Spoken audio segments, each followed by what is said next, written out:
Hey guys, welcome back to the Jay and Joe show. We are so excited to be back. What's up, everybody? And today we want to talk about something that is not so often talked about. The money. Money, There's money, this song. money. If you want to do something for your wife, give her money. We'll find it. We'll find it. So, If you want a happy wife, yeah, money. money.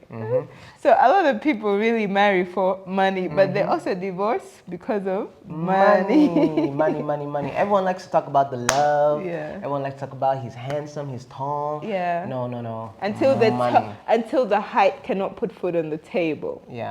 Until the height cannot take the child to school. I love you doesn't take children to school. Yeah. What are we gonna do for the children? I love you. But what are you gonna do for the children? I love you. No, I know you love me. Is that not enough? What are we gonna do for the children? Yeah. Huh? And the light bills and Yeah. everything. So Yeah. let's talk about money. Do you Money. know the number one reason people get divorced all over the world is because of finances? Because finances represent values. Finances represent priorities. Yeah, where someone spends their money, that's where their heart is. As the Bible says, where your treasure is, there your heart will be also. Yep. And it talks about it reflects what your character is like. Money.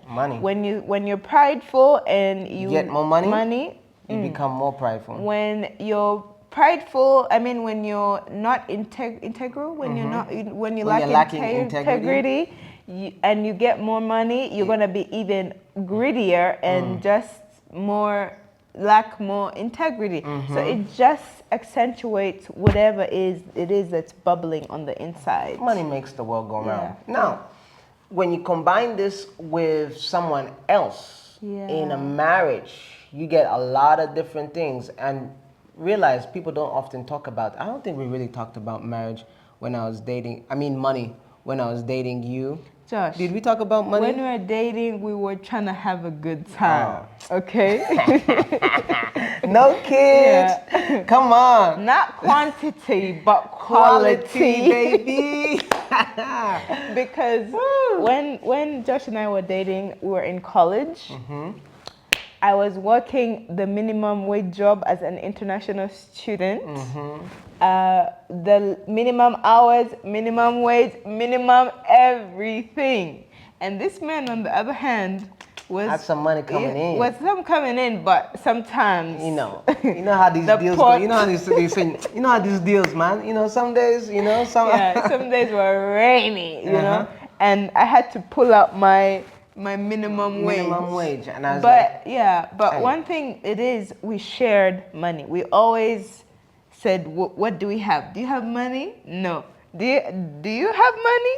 Yeah. And we bring that together and we're going to have a good time. And that was happening twice when she helped us out. Just to be clear here. No, Josh, we never talked about finances. We never talked. I didn't know what's in your account. But we're dating. I don't need to know what's in your account. Yeah, but if I had money, I would be like, we have money, let's go. Yeah. And how much do we have? $20. But there will be times. Remember the time we had $20 and we went to Wingstop? So let me tell the story. I had gone through one of those rainy seasons. I was blank. Joanne also, she had spent her money somewhere, maybe buying books. She's a diligent student. This one, very, very loving. And very studious. She bought books, she bought paper, she bought pencils, she bought rubbers, whatever. She bought them all. And so she had no money. And I got $20 left in my bank account. And we were having just time to hang out. I was like, yo, I'm hungry. She looks at me, I'm hungry. I was How like, much you got? I got nothing. She's like, I got nothing. And I said, what do we got? And we got $20 straight, and it was a cash bill. Okay? And so we went on the website and we looked at Wingstop because that's what we wanted.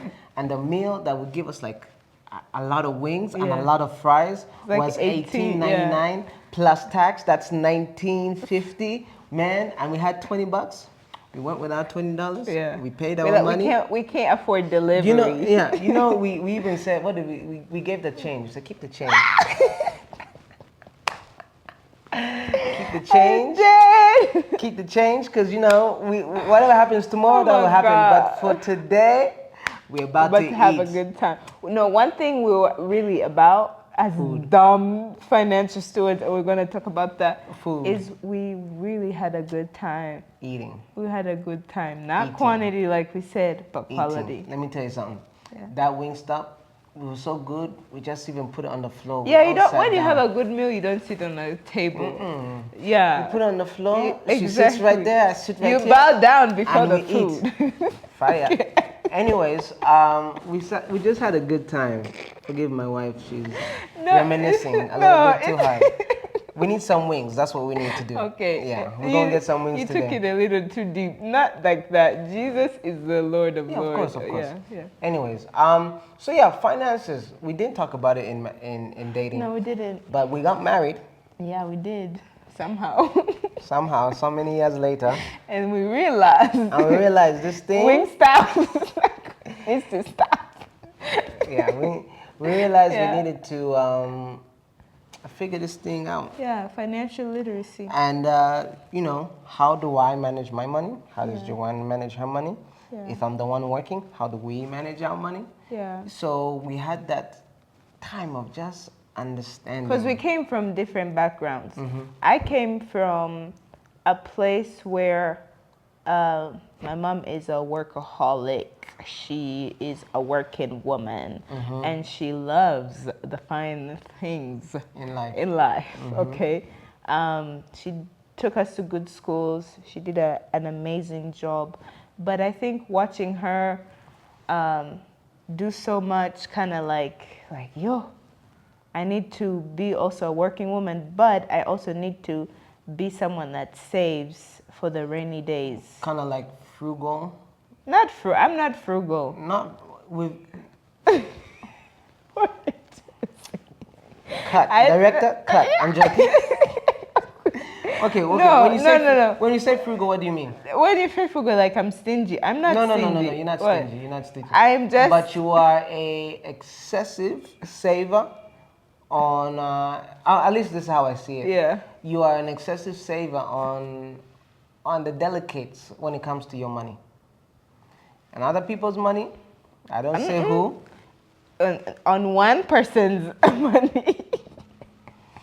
Not say other people. Okay. On another person's money. She knows what she wants, and it's in the expensive range. Yeah. But what I was saying is, what you were saying.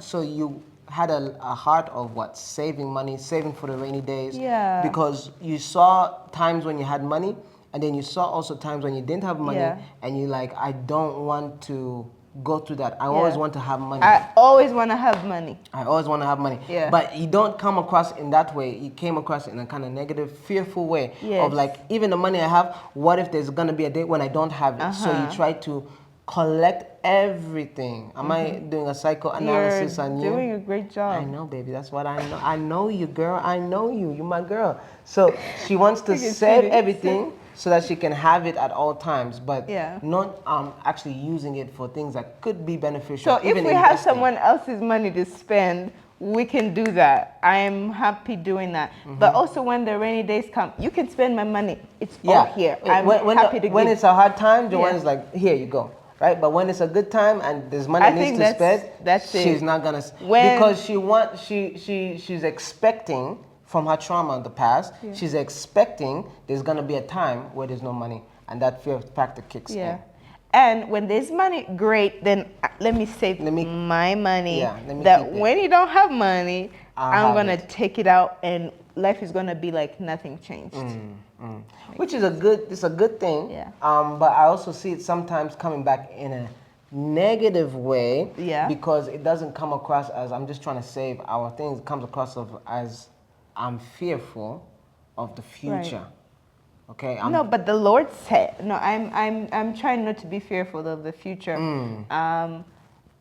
Lately, but obviously when you've grown up with something, especially ingrained at a young age, it's kind of difficult to undo. But yeah, that's the reality of things. So I'm trying to undo the fear and move in faith, but also be smart.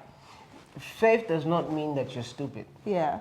Faith means that you're smart. You walk by faith. Yeah. You have to make daily decisions of faith. And some of that is saving. Some of that is investing. And my mom always said, you need to always have money somewhere. Like, don't just spend. You always need to have money somewhere. Actually, not just money. She always says you need to have in your pantry. Make sure you stock up stuff. Make sure you have stuff that if something happens. Yeah, there's a need for what they call the emergency fund. Yes. But that cannot be our only financial mindset. Obviously. Is emergency fund. I'm just saying that I think I took it a little too deep. Yeah, no. But, so I see that. So that's her background. And then my background is I never came from any need of financial strain. I'd always been taken care of. School was ever taken. I never even got to know like bills and like how much bills are for the electricity. I just hear my dad say, hey, turn off the lights. I pay electricity around here, turn off the lights. So I said, okay, turn off the lights. There's an electricity bill. We want to keep it low. So that was my mindset about the whole thing. In terms of finances, I just got to do what I need to do and everything's going to be okay. And so when you couple this with hers, right? So when I got money. Oh, guys. When I got money, I said, hey, we got money. You know what I'm saying? More money is coming. Money is coming. Trauma, actually, because money is coming, guys. When I had just married Josh. Money is coming. Josh, like, everything is gonna be okay. Money is coming. Money will come. Money is coming. Don't worry, money will come. I'm gonna put that, whatever. Anyways, Josh, literally two opposites colliding. Josh literally, oh, that's what we need? Spend. Spend. We'll be okay. Spend. Write and the in check, my head, I'm like, send the mobile money. That's not give the cash, how swipe the things card. work. That's not how things work. And I think we've all gotten both, like, all sides of each other, of the coin. Like, we have side. Get into the final thing first. Dissect it first. Dissect the issue. I dissect the issue. I didn't want to put you all out there. No. I think that it's good because there's some people watching, and that's how you are. Like your natural habit is not the right habit. Josh doesn't have any fear of what's gonna happen tomorrow, and while it's a good thing, man of faith, hallelujah. While it's a good thing, while it's a good thing, it's also not a bad. It's also a bad thing. Josh has impulsive spending, and I know where you got it from, but I won't say. Listen, when you need something and it's right there, and there's money in the account, and you go and you buy it. You go and you buy it. I grew up thinking if you can't afford it 3 times, especially those big purchases, leave alone like the needs, big purchases, if you can't afford it 3 times, leave it. Whoever told Josh you that was like, lying. No, it's 2 not times, lying. not 3 times. Okay, 2 times. And Josh will be like, whatever. There's money in the account. This is something that I like. If I have a nice shirt, and she's benefited from this, by the way. I'm like, yo, Joanne, she likes this. There was no budget, and we're going to talk about why this is important. Budget. There was no budgeting. It was an impulsive buy. You call it impulsive. I call it inspired. I was inspired. I saw something. It matched my vibe. The money was there. It spoke to me. I saw. Remember those earrings I got you that you don't even wear? I was inspired because it had infinity, meaning I love you forever. I wear them on special occasions, but we're gonna see where this has taken. Was that impulsive or inspired, ladies? No, I think was inspired. I'm fine with those, but like. You know how much those were? No, listen. But Josh, the idea that that's your lifestyle. Yes. The idea, I can have. But it's not like I'm inspired every day. There's days when I get like once a month. Let me tell you, that once a month can cost you. So the thing is. And let me tell you something. Okay. You don't tell Josh, please don't spend it. The more you say do not. It's now becoming even sweeter in my eyes. Hallelujah. When you say don't do that, it's like more in that moment he gets the urge to do it. And so I have to find other ways. You know, women are very powerful. She gets me to do what she doesn't want me to, what she wants me to do, by not telling me that's what she wants, by not telling me not to do it. Yeah. She has to find a way. And then I realized after, I was about to do this thing, but Joanne, you ladies. Now let me tell you this: we had this fear of spending, saving for the future, and then we had this inspired spending, and we come together like this. A bomb. Financial problems. Yeah. Not Because too many. Not many, but you know, she wants to save everything. I want to spend. I want to live life. I want to, you know, there's art, there's nature, there's things, there's TVs, there's a better internet. Every time you say that. There's a better internet. There's the newest, you know, the newest things. Newest You gotta get the new phone. You gotta get the new, you know. And so she's want to save for the future or save for the bad. Not even. It wasn't save for the future. It was save for the bad days, right? And so we brought this thing of fear and inspiration, and I won't call it faith, I'll call it inspiration. And it just clashed. How was that for you? It was hard. You already said it was hard. How was it hard? I had to adjust and reflect. I'm like, am I the problem? Or what's not working? And that's how I discovered, okay, what I'm rooted in is really fear, but also I'm not wrong. Like the way I do it is not like I'm being frugal or stingy or whatever. Like we still want a good time. And so we found that dynamic. You spend and I'll take care of everything else in terms of in case there's anything. Like those little unseen. So yeah, we made a plan. Yeah. When she said I spend means the bills, that's on me. I have to figure out how we're gonna pay out everything. School fees, house, whatever. And so my account is usually not having a lot of money because it's going to the bills. And then Joanne, with her account, what she does is she saves for the bad times when they do come, because life is like that. There'll be times where you just can't spend. But when we can't spend, we have someone that has what? I am a knight in shining armor. She has what? She has held up the fort. And so that's how the dynamic is. It's not like now you're just spending however because you know your wife is gonna have some savings. No, you're spending on what you need to spend on, and in the same time knowing that she has this. And sometimes you have to find that way of communication, because what Joanne had said before is, as we're planning for this meeting, she said in marriages there are three types of people: business partners, right? You share your finances. Everyone knows what's going on. Secret competitors. Secret competitors. No one knows what the other person has. I've seen that.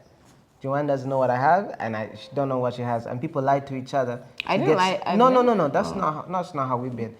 People, I'm saying people. Okay. They lie to each other to get the other person to pay for stuff or whatever. And then, what was the last one? Confused strangers. Confused strangers. There's so much. That's where we started. Yeah. That's who we are. We were confused strangers. There's money, but we're not moving forward. There's money, but we're not finishing what we have started. There was money, but we're not, because there'll be times where Joanne could also spend. I love the good life. Can I say that she would also spend as long as it's not from. Hey, no, for me, actually, here's the problem. I want to spend on something. Even with my account, I want to spend, like you spend on the bills and whatever. I love to spend on stuff like projects. Like if we have a construction, like I love to spend on something that I am going to see. She likes to buy doors. Yeah. She likes to buy tiles. Yeah. We have tiles that have been there for like months and they're not where they need to be. They're on the floor in their boxes. Yeah, like a whole store. But you see, the thing about it though, when I want to spend on something, right? She's there to say, babe, remember we have plans, we have to do this and this and this. And she's that reasonable voice that comes to speak to me. Says, okay, so let's hold off on this. You're right. But when it's Joanne to spend, as a guy, I'm like, of course. Yeah. Let's go. Let's go buy these tiles. For the unmarried women, before you get married, make sure that you know who you're getting married to. Don't marry someone who you think looks nice on the outside. Make sure you know someone who is financially literate and someone who is a good steward, someone who loves the Lord, because that is very important in handling finances. Make sure you get someone who's working, because the Lord says that he blesses the works of our hands, not someone who sits on their butt from morning to evening waiting for manna to fall from heaven. So have all these things in consideration before you get married, because that is going to be an important thing and significant in your marriage. No, I think that's great. Thank you so much for sharing that. Men, excuse me. Yeah. In the same way, the girl that you're marrying, make sure she's a helper, not a spender, not someone that takes away, but someone that is going to add to you. And you know, there's all these stats, these slave queens that are out there going around looking for men. They're looking for men to spend their money. Don't look at the body. Anyone can have a good body. You look at the heart, look at the character, and see if she is that type. And also find a way to investigate her finances. Huh? Hey. How does she spend her money? Is she asking on the first date for you to send her 50K for data? Question mark. Is she demanding that she pays for what? Your rent? For your rent? Her rent. I've seen this, that people are dating and then she's like, yeah, I need rent. And it's not like, hey, I'm in a bad place. Da, da, da. No, I need rent. You're dating me, I need rent. Because that's kind of how people have been taught. So we're going to talk about this more later, but financial stewardship, you have to learn how to handle your money, and you have to learn how to handle each other's money and each other's finances. And have a common goal. Common goal. That's the best thing. You got to know where you want to go. And that's how God's going to bless your marriage and bless you financially. We love you. God bless you. See you next time.